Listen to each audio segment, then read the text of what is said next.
په دې ویډیو کې موږ تاسو انیمیشنز باندې کار کوو چې څنګه کولی شو موږ خپل ټیکسټ ته فریم ته پکچر ته ویډیو ته انیمیشنز ورکو. نو راځو خپل کمپیوټر سکرین ته. موږ تیر پروجیکټ کې تیر لیسن کې په ټایپ ټول باندې کار کړی او ما ته یو ټایپ ټول شته. زه راځم هم دا غواړم چې انیمیټ یې کړم. اوس چې زه کله دا پلی کوم ګورئ یو فلیټ ټیکسټ دا ما سره هیڅ انیمیشنز نه لري. زه غواړم چې اول کې دا نه اوسي، هغې نه بعد چې کله ویډیو سټارټ شي په منځ کې دا سټارټ شي. که زه دا چیرې ډراګ کړم اوس پلی کوم ګورم چې کوم ځای کې دا فریم نشته ده نو ما ټیکسټ نشته ده، اول ته یو دم را اپیر کیږي. نو دا هم نشوي، ما انیمیشنز پکې نشته دي، نو دا داسې ښه نه ښکاري. نو راځئ موږ چې کوم ګرافیک ده هغه باندې کلیک کوو. نو راځو دلته انیمیشنز باندې کار کوئ. تاسو انیمیشن فریمز ټول دې ځای کې به ښکاري. کله چې کی فریمز ورکوئ، کی فریم داسې یو پوینټ ده چې هغه ځای نه تر بل کی فریم پورې کوم انیمیشنز تاسو ورکړي هغه ټول دې ځای کې تاسو ته ښکاري. نو زه راځم سکیل، زه وایم بعد کې سکیل خو کمیږي او زیاتیږي هم. بعد کې ما انیمیشن چې کله ختمیږي نو دغه ځای کې باید دا انیمیشن ما ختم شي. سټارټ دی 0 نه سټارټ شي او په دغه ایریا کې انیمیشن ختم شي. نو دې ځای کې تاسو سکیل باید 59 اوسي. ګوره چې کله ما کی سټاپ واچ باندې کلیک کو ګوره ټاګل انیمیشن تا سټارټ شو، یو کی فریم دلته سیټ شو، مطلب اته انیمیشنز کې دې ځای کې چې ورسیږي نو د سکیل به 59% وي. نو 0 ته راځم خپل فرست فریم ته، نو د سکیل زه وایم چې 0 وي. نو ګورئ تاسو ته بل کی فریم دلته سټارټ شو، دې ځای کې به 0 وي چې دلته رارسي 59 به شي. نو هغه نه بعد به چې څونه ویډیو وي 59 کې به پاتې وي. چې زه اوس کله پلی کړم ګورئ د ما چې کوم ګرافیک ده کوم فونټ ده ټیکسټ ده نو هغه وله کې 0 وي فرست فریم کې. نو ورو ورو راځي هغه 59% پرې سټاپ کیږي. بیرته په ګرافیک باندې کلیک کوم. د ما کی فریم زه دوه رقمه کولی شم. اوس دا سالډ دی، نو انیمیشن چې سټارټ کیږي او اینډ کیږي دواړه په همغه یو اندازه باندې سټارټ کیږي. زه وایم نه دا اوله کې لږ تیز شي او اخره کې بیا سلو شي. نو دا سیکنډ کی فریم باندې به رایټ کلیک کوم. دلته ګورئ تاسو سره لینیر ده. لینیر مطلب چې په همده یو لاین به دا انیمیشن روان وي، چې دا پاس وي مطلب تیز او چې لاندې وي سلو، داسې چې راځي.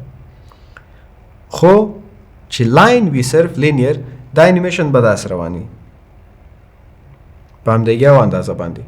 او که چیرې فرست کې تاسو اپ وي لینیر وي او بعد کې تاسو ایز کوئ یا بیزیر کوئ نو دا په فرست کې تیز وي، لاست کې به داسې سلو کېږي، ارام به هلته درېږي. نو دې باندې موږ بیزیر کلیک کوو. ګورئ چې اوس پلی کو اوله کې موږ تیز د انیمیشن، بعد کې د موږ ورو کېږي او خپل ځای باندې ورو درېږي. اوس یو بل کار کوو، سکیلینګ خو موږ انیمیټ کو. راځو روټیشنز ته. روټیشن چې کله زه وایم دا انیمیشن کی فریم ته چې ورسېدو د سکیل روټیشن د ما مالته 0 صحیح ده، خو سټارټ کې فرست فریم کې د ده روټیشن باید -90 وي. اوس چې راځو خپل انیمیشن ګورو، ګورئ اوله کې 90 ډیګري کې بیا راځي ورو خپل 0 ډیګري ته سیټ کیږي.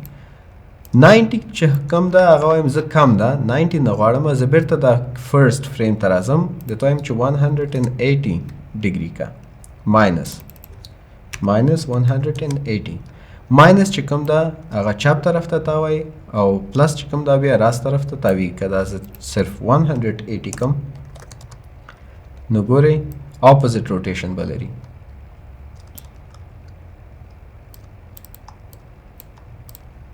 نو زه وایم د ما 100 ماینس 180 صحیح ده. د هم سیکنډ کی فریم چې کوم ده دا زه بیزیر کوم یا ورته وایم ایزن.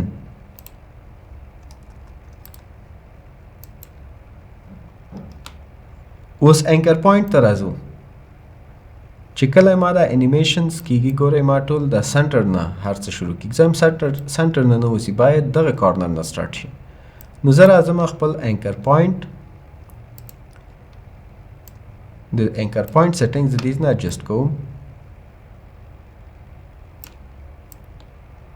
په دې ایریا کې صحیح ده ګورې ما خپل پوزیشن نه د انیمیټ کړی نو پوزیشن چې زه هر څه پکې کار وکړم نو هغه انیمیشنز کې نه راځي انیمیشن به تاسو څه وخت پوهیږئ چې هر یو سټاپ واچ ټاګل انیمیشن چې کوم ده چې بلو و پوه شئ چې دا انیمیشنز لري چې بلو نه و ګرې و نو هغې کې انیمیشنز نشته دي نو اوس راځو چې ګورې مونږ خپل انیمیشن پلی کړو رایټ ساید نه هغه ټیکسټ ښه په ارامه راځي او هلته درېږي په دې طریق تاسو کولی شئ چې خپل انیمیشنز جوړ کړئ